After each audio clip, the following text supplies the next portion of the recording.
فهنشرح دلوقتي هنستعرض معاكم دلوقتي اساسيات ومبادئ نظر التصميم. فخلينا دلوقتي مع بعض نعمل شير سكرين للشاشه ونشوف ايه هو الجرافيك ديزاين وايه المبادئ والاساسيات بتاعته. زي ما قلنا كده، ايه هو الجرافيك ديزاين؟ الجرافيك ديزاين كمجال هو ان انا بعكس الحاجه اللي في مخيلتي بكل بساطه للواقع، حاجه مرئيه متشافه اقدر اشوفها بعيني. الجرافيك ديزاين منذ بدء الخليقه لحد النهارده هو مجال اساسي وموجود عشان اقدر اعبر عن الرساله اللي انا عايز اوصلها، او اقدر اسجل وادون الحاجات اللي انا بشوفها حواليا.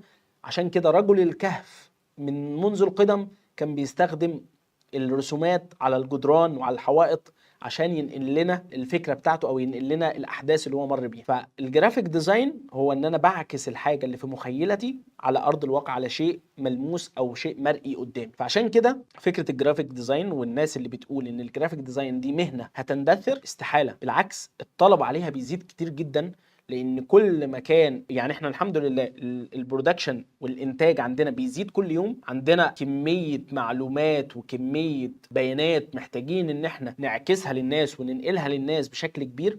فبحتاج دايما ان انا استخدم الجرافيك في ان انا انقل الصوره دي. طلبنا دايما بيزيد واحنا كبشر مستهلكين دايما، فبنحب دايما ان احنا نشوف حاجات. في ناس كتير جدا بشر ما بيقدروش ان هم يستوعبوا الحاجه غير لما يشوفوها مرئيه قدامهم، غير طبعا الناس الحسيين اللي هم بيتخيلوا، يعني ممكن يعيش بخياله كده في الحاجه. لكن اغلب البشر لا، بيحتاج يشوف حاجه ملموسه قدامه.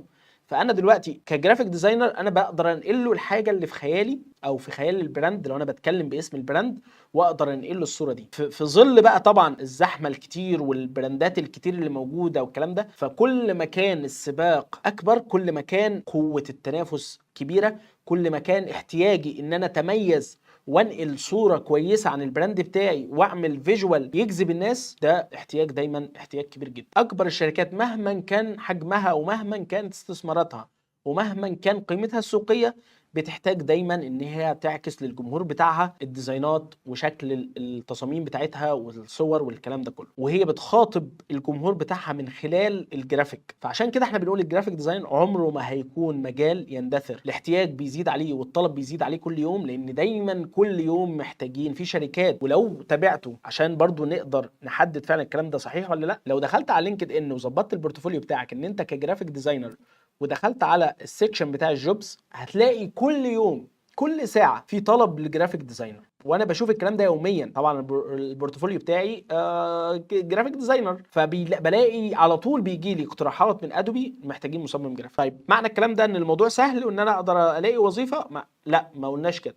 اكيد الموضوع صعب، اكيد مش سهل ان انا كجرافيك ديزاينر في وسط التنافس الشديد ده وفي وسط العدد الكبير جدا من الناس التكنيكال الشاطره البروفيشنال اللي بيقدروا يستخدموا اكتر من اداه، اللي هم بيطوروا نفسهم باستمرار. اكيد انا مش هقدر انافس في وسط الناس دي. نكمل بقى موضوعنا. احنا قلنا ان انا كجرافيك ديزاينر ما اقلقش من الموضوع ده خالص مهما كان الذكاء الاصطناعي.